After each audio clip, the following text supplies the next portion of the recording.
dearest Hay House team. My name is Silvie. I'm from a small town in Germany, and I've lived in Los Angeles, California since I'm 19 years old. The book I wrote is titled Choosing to Stay Alive, a memoir of identity rupture and the self that emerged. It's about four main things that have deeply impacted me throughout the course of my life. The first is the childhood need of feeling and being seen, and what can happen to a child when this need goes unmet. How narcissism can form as an adaptive survival strategy, yet this is often misunderstood as a character flaw. The second and linked concept is the notion of worthiness and the effects it can have on a child and an adult when one feels deeply unworthy.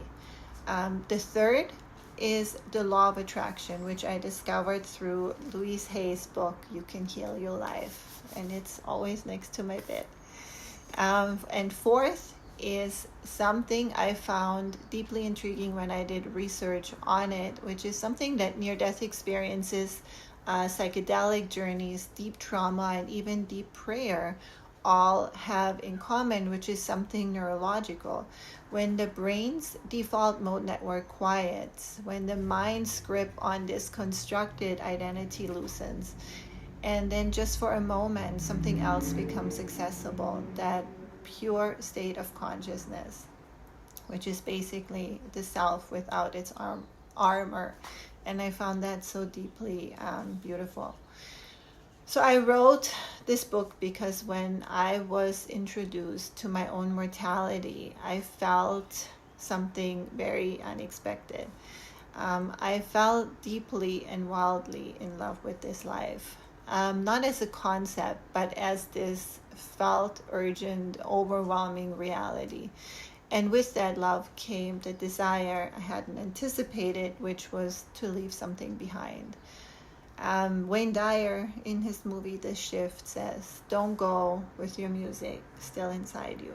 So this book is my music, because I wanted to both share it and thank life by writing the book for letting me become consciously aware in this lifetime.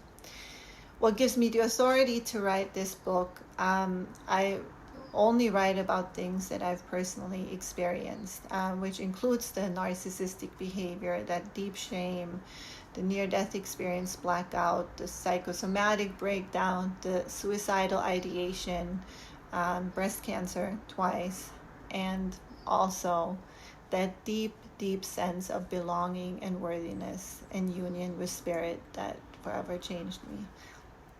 And I also hold a master's degree from Columbia University from the Spirituality Mind-Body Institute, and I've worked as a life coach for the past 10 years.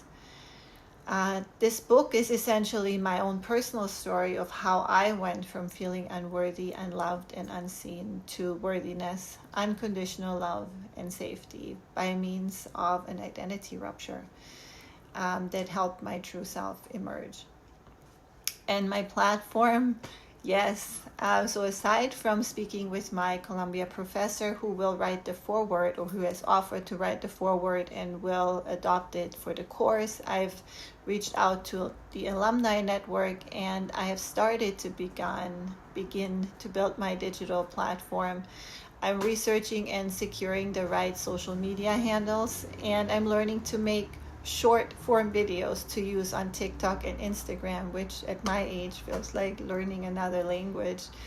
But that's what I'm doing. So with that, I want to express my deepest gratitude to you, Hay House, and to Louise Hay's extraordinary legacy, a legacy that has changed millions of people's lives. And it would be a great honor to have my book considered as a small and humble contribution to this luminous legacy that you guys are carrying forward in her name. So thank you very much for your time and your consideration, and I know you guys will choose whichever book is best.